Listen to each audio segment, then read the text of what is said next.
preparations in place for our Masters Agility Championship, our Masters Obedience Championship, and for the 144th Westminster Kennel Club Dog Show. For our entire history, New York has been our home for the show.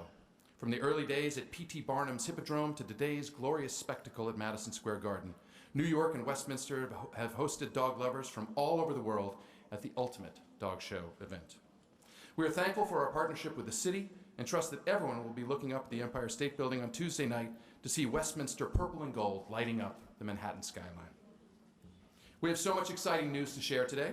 First, our show chairman, Dave Helming, will provide an overview of our event schedule for this year. Then our own Gail Miller-Beischer will offer some historic context as our show powers into a new decade. Gail will also be sharing exciting watch party ideas for all of the Westminster fans around the world. Finally, Paul Campanella, Westminster's Director of Companion Events, will run an exciting agility demonstration. You can see back there the green carpet waiting for us. Thank you all for being here today. Please take some time when you get the chance to visit our website to review some of the amazing history that the club has been a part of, and to learn more about Westminster's continuing efforts with its many wonderful partners to support dog health, to encourage responsible ownership, and to showcase the power of loving companionship. And we look forward to seeing you at the show. Thanks very much. Dave Helming.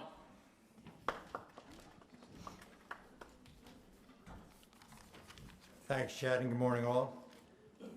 We're almost here, ready to roll again. We are here to celebrate Westminster Week. As Chad mentioned, it's the 144th annual Westminster Dog Show.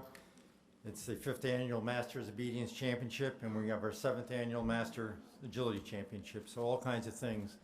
I just want to point out all of these events focus around the dogs and the exhibitors. This is where our focus is, and doing the best we can to make it the greatest show we can. And this year on Sunday, Monday, and Tuesday, we will have the confirmation show at Pier 94, and it's going to have over about 2,600 dogs in it, all champions. And they're actually coming from 49 states and 19 other countries, so it's a very, very diversified group from all over. And they're all going to be vying for the top honor, Best in Show, which will be given out in Madison Square Garden on Tuesday evening at about 10:50, if we're on schedule. Additionally, another highlight of our show is our juniors competition. We have over 100 juniors competing, and these juniors are really good. In order to qualify for Westminster, they've had to go on Best in Show from a junior perspective throughout the year, and they are very, very good. And they again will compete, and the top junior will be crowned on Tuesday night at the Garden also. It's always exciting, and the club supports our junior program, and we give $24,000 out to scholarships to support the winners, which is good. Our Masters Obedience Championship will be held on Sunday, and before that on Saturday will be our Masters Agility Annual Championship. We have over 300 dogs entered, and Paul Campanella, our Director of Companion Events, will talk about that shortly. Let me tell you a little bit more about some changes in the show this year. For those that you were there before, we had Pier 92, we had Pier 94. The city shut down 92 about a year ago. It's not open, so we're all in Pier 94 this year, which prompted us making some logistical changes. And as such, we've changed the confirmation part, which used to be Monday and Tuesday. Now it's Sunday, Monday, and Tuesday. We have 2,500 dogs entered. They're all champions, which is about as many champions as we had last year, shown in 2 days. So we'll have a little lighter each day. It'll be from 800 to 1,000 dogs over those 3 periods.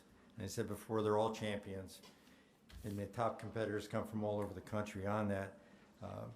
We're fortunate this year. The show will continually be benched. We haven't changed anything logistically as far as the benching area and as far as our rings go. And the key part of the show is the bench area where spectators can come and meet these breeds, talk to breeders, talk to handlers, talk to exhibitors, and be educated. And that's a very important part of having a bench show, certainly. This year, of the 205 American Kennel Club recognized breeds or varieties, we have 204. So we're only missing 1, which isn't bad at all. There is 1 new breed, the Azawakh, which Gail will talk about very soon. We have an international panel of judges, 31 of them. And they're going to be judging all these dogs, the standard for each breed, which is approved by the American Kennel Club. And that's where the competition comes. And this year we've split it up, as I mentioned, in three days. On Sunday will be all herding and hound breeds. On Monday will be the terrier, non-sporting, and toy breeds, followed on Tuesday with the big guys, the working breeds and sporting breeds.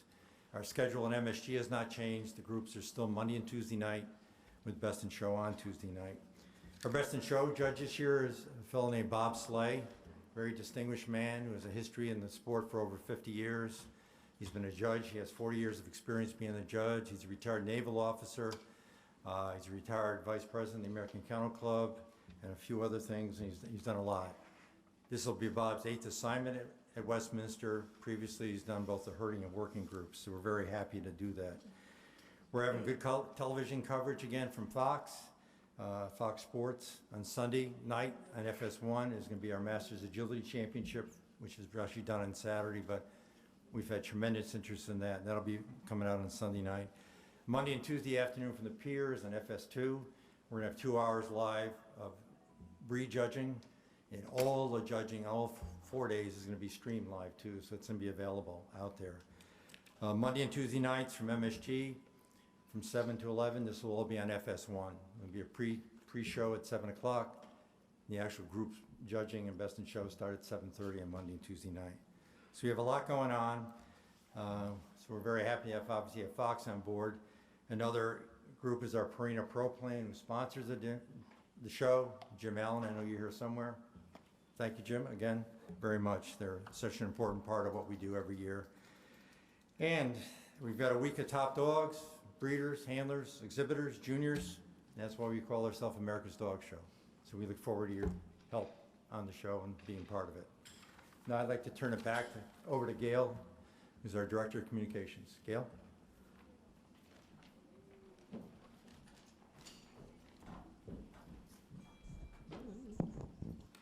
Thank you, Dave. Many are calling this new decade the Roaring Twenties. And to kick it off, Westminster is taking a look back at the Best in Show breeds of the original Roaring Twenties. And we're going to be introducing a new breed. The 1920s represented many changes in dog shows, including the rise of American-bred dogs. In 1924, American dog shows, including Westminster, saw the establishment of the modern-day group judging, with all group winners vying for Best in Show. We have some of the breeds that won Best in Show in the Roaring Twenties with us today. The decade began in 1920 with a wire fox terrier, Y-collar boy, capturing his second Best in Show win, his first in 1917. This breed went on to win 15 Best in Shows, with the most recent in 2019 by King. Today we have Ragnar, representing the wire fox terriers and the past winners of that breed.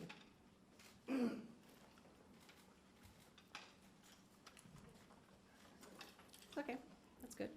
And in 1921, the Cocker Spaniel, a party color, American bred, named Seductive, took top honors and won the iconic James A. Mortimer Trophy for the best American bred dog, which we have on display here today.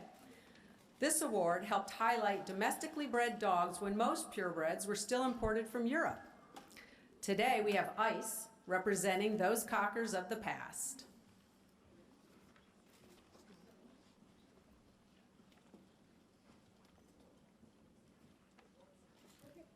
In 1922, the Airedale, Barkentine, went from the novice class to Best in Show, from canine obscurity to the throne of American dogdom, according to the New York Times.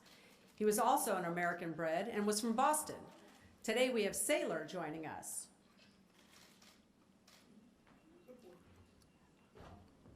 All dogs will be coming back out for a group shot. In 1925, a pointer, champion Governor Moscow, became the first pointer to win Best in Show, even though the club's emblem had been a pointer for nearly 50 years. Oh, turn them around, please. A writer penned, "The gods of art combined to bring before the human eye the perfect statue of a living dog." This is Jewel.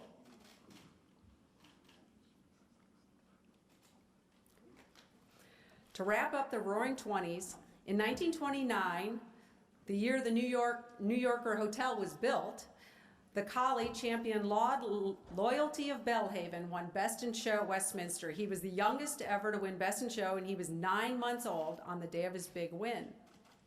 Today we have Jory, representing that winner.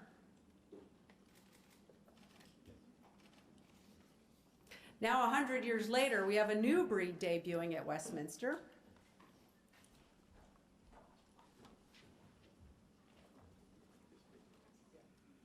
The Azawakh.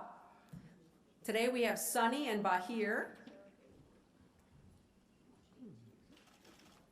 Tall and elegant, the Azawakh was originally from West African nations of Burkina Faso, Mali, and Niger. This slender sighthound is a short, fine coat which comes in any color or color combinations. A trusted guardian and hunter of hare, antelope, and wild boar, he became a constant traveling companion of desert roaming nomads. This durable breed is very fast outdoor and excels at the sport of lure coursing. Yet indoors, the Azawakh is a calm indoor family companion. There are 6 Azawakhs entered at Westminster this year, and the best of breed winner will join the hound group on Tuesday night at Madison Square Garden.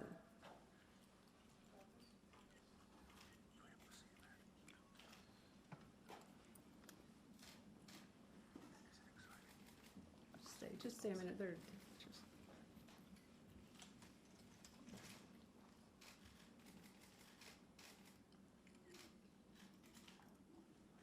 Okay.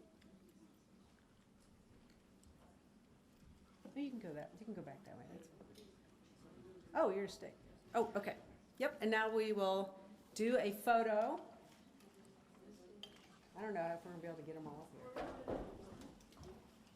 Just try and line up the face. Yes. Maybe the pointer and collie in front. Down on the floor. Yep. We might do another one.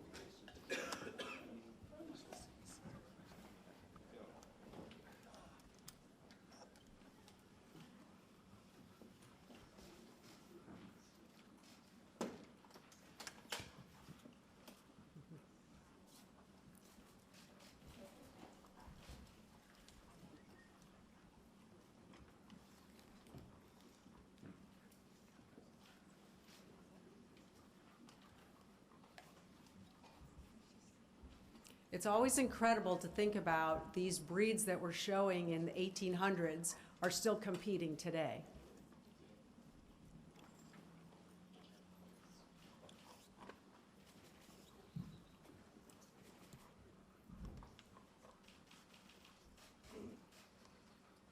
And that's because of the dedicated preservation breeders who make sure the next generation of healthy